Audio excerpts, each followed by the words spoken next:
زه وایا دا چاربیته ما په 71 کې جوړه کړې وه، په 12 روپۍ من غنم و، په 1.5 روپۍ به وړېدو، او دا ما جوړه کړې وه. نو خلکو به خاندلې، بیا دروغ بیا یې شروع کړه قریشي بابا.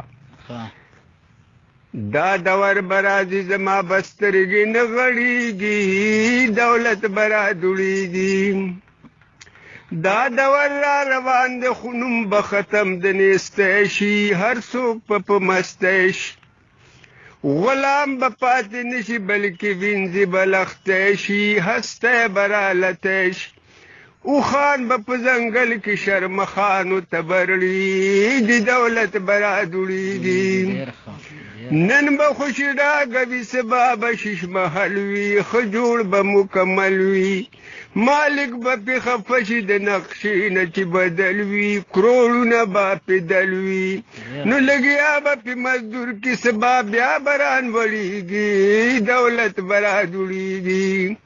مالک به پې خفه شي، مزدوران به پې لګیا کی، مکان به را خطا کی، خخته او سیمټ سیخ به ته بیا جدا جدا کی، میدان به ته صفا کی، هر کار به په مشین شي، څوک به دومره نه کړېږي، دولت به را دوړېږي. هر کار به په مشین شي، که دا هغه ګراني مشین ته به اساني، چې چا سره هنري بس هغه سړی به خاني، په موج کې به رواني، خو یو من غنم بجرنده کې په 100 روپۍ وړېږي، دولت به را دوړېږي. 2.5 روپۍ د یو مزدور به دیاړې شي، چې نوم پې د سړي شي، 800 روپۍ باندې به سیر اصلي غوړي شي، سړکونه به ربړي شي، خو څومره چې ظالم وي د قوم مشر به جوړېږي، دولت به را دوړېږي. څومره دوکه چې زده وي، څومره چې چالاک وي، هغه سره به واک وي، جرګو کې به بللی شي چې خدایا پاک وي، مظلوم له چې مټاک وي، هغه ته به نر وایي چې کمزورې ته کړېږي، دولت به را دوړېږي.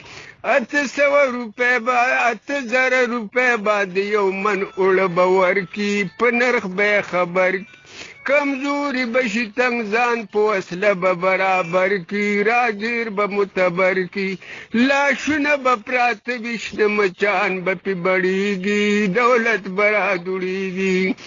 داسې وخت به راشي چې غټان د سیل دپاره، سپومې ته به زیاره، چاړه به د شاخیل وي، هړ به نه وي په مرداره، هر څوک به کوي ماره، هر څه به وي بېسیاره، مګر څوک به نه مړېږي، دولت به را دوړېږي.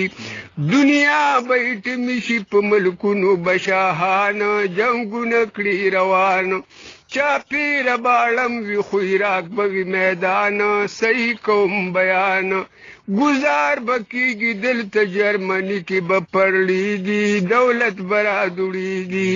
سمیلا کې قریشي وایي دا وخت به داسې راشي، وینا به مې رښتیا شي، د خرو سپو په شانې به نر ښځې بې حیا شي، ناڅاپه به تباه شي، دا جنگ به آخري وي، بس ګولۍ به پې سړېږي، دولت به را دوړېږي. بلکل بابا چې څه دې ویلي وو مکه اکه وشو. دا تا کوم وخت کې لیکلي وه؟ 71 کې